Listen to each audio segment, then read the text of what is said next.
দারুণ একটা অভিজ্ঞতা। চাকসুকে সম্মানার্থে তারা এই কাজটা না করলেও পারে। তো যেই আসুক না কেন সে ভালো করেই কাজ করবে, এটাই আমাদের আশা। অলমোস্ট 3 যুগ পরে আমাদের এই জাকসু নির্বাচন, অবশ্যই সবাই অনেক উৎসাহ উদ্দীপনার সাথেই এই জাকসু নির্বাচনটাকে আর কি দেখেছে।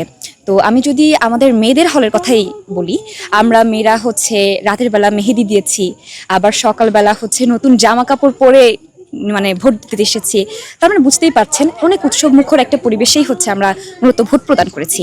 এবং যদি আমি বলি শুধুমাত্র কালকে বা আজকে না, নির্বাচনী প্রচারণা যেদিন থেকে শুরু হয়েছে সেদিন থেকেই সবার খুব ভালো মতন আমরা দেখেছি যে উৎসাহ ভরেই সবাই অংশগ্রহণ করেছে। কেউ কেউ বন্ধুর লিফলেট প্রদান করেছে, প্রার্থীরা আমাদের হলে হলে এসেছে, ডিপার্টমেন্ট এসেছে, সবাই সবার হচ্ছে ইশতেহার দিয়েছে। খুবই দারুণ একটা অভিজ্ঞতা আমার মত। আসলে আমি যেহেতু এখানে আমি প্রথম বর্ষের শিক্ষার্থী, তো এটা পুরোটাই আমাদের কাছে নতুন একটা অভিজ্ঞতা। তো এটা আসলে আমার কাছে মনে হয়েছে যে যেহেতু তারাও নিজেরাও অনেক চেষ্টা করেছে, তারা শিক্ষার্থীদের কাছে পৌঁছানোর চেষ্টা করেছে, এই 10-12 দিন ধরে তারা বিভিন্ন জায়গায় ব্যালট ছাপিয়েছে, ব্যালট পৌঁছে দিয়েছে। তো এটা আসলে জাকসুকে সম্মানার্থে তারা এই কাজটা না করলেও পারে। একদিন ধরে এক্সাইটমেন্ট কাজ করছে। আর জাহাঙ্গীরনগরের একটা বিষয় কি, জাহাঙ্গীরনগরে আমরা প্রতিটা মানুষই যে কোনো প্যানেল থেকে আসা হলেও প্রতিটা মানুষই স্বতন্ত্র, প্রতিটা মানুষের মাথায় একটু অন্য ধরনের চিন্তাভাবনা আছে, এবং হ্যাঁ সেটা পজিটিভ চিন্তাভাবনা আছে।